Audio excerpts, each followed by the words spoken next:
ಮೀನಿನ ವ್ಯಾಪಾರಿಯ ಮೇಲೆ ಬಡ್ಡಿ ಹಣ ಕೊಡಲಿಲ್ಲ ಅಂತ ಆಸಿಡ್ ದಾಳಿ ನಡೆದಂತಹ ಪ್ರಕರಣದ ವಿಚಾರಕ್ಕೆ ಸಂಬಂಧಪಟ್ಟಂತೆ 2 ದಿನ ಆದರೂ ಕೂಡ ಆರೋಪಿಯನ್ನ ಬಂಧಿಸಿಲ್ಲ.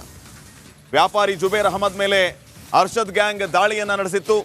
ಅರ್ಷದ್ ಗ್ಯಾಂಗ್ನ ಖಮರ್ ಖಾನ್ನಿಂದ ದಾಳಿ ನಡೆದು ಆತ ಎಸ್ಕೇಪ್ ಕೂಡ ಆಗಿದ್ದ. ದಾಳಿಯ ಬಳಿಕ ಜುಬೇರ್ ಅಹಮದ್ಗೆ ಖಮರ್ ಖಾನ್ 500 ರೂಪಾಯಿಯನ್ನು ಕೊಟ್ಟಿದ್ದ. 500 ರೂಪಾಯಿ ತೆಗೆದುಕೊಂಡು ಮುಂಬೈಗೆ ಹೋಗುವಂತೆ ಬೆದರಿಕೆ ಕೂಡ ಹಾಕಿದ್ದ. ದೂರು ನೀಡಿದರೆ ಕೊಲೆ ಮಾಡುವುದಾಗಿ ಖಮರ್ ಖಾನ್ ಬೆದರಿಕೆ ಕೂಡ ಹಾಕಿದ್ದ. ಎಂಬಿ ನಗರ ಪೊಲೀಸ್ ಠಾಣೆಯಲ್ಲಿ ಈ ಬಗ್ಗೆ ಪ್ರಕರಣ ದಾಖಲಾಗಿತ್ತು.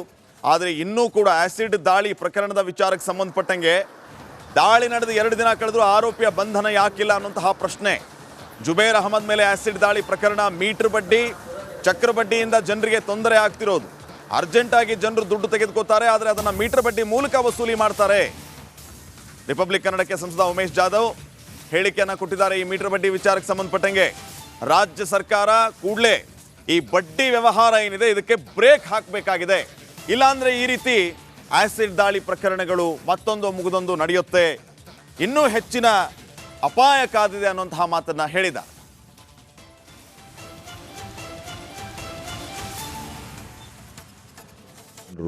ನೋಡಿ, ಇಂಗ್ಲೀಷಾಗಿ ಇವತ್ತು ಟಿಪ್ ಆಫ್ ಐಸ್ಬರ್ಗ್ ಇಂಥ ಒಂದೆರಡು ಅಷ್ಟೇ ನಿಮಗೆ ಕಾಣುತ್ತವೆ.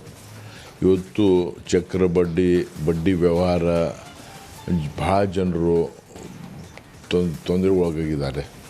ಇವತ್ತು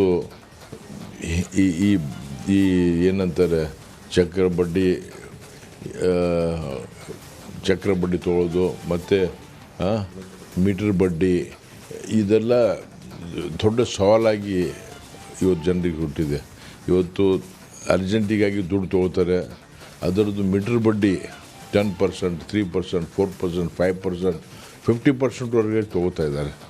ಇದನ್ನು ಸರ್ಕಾರ ಕೂಡಲೇ ಅಂಥವ್ರ ಮೇಲೆ ಕ್ರಮ ತೊಗೊಳ್ಬೇಕು. ಇಂಥ ಬಡ್ಡಿ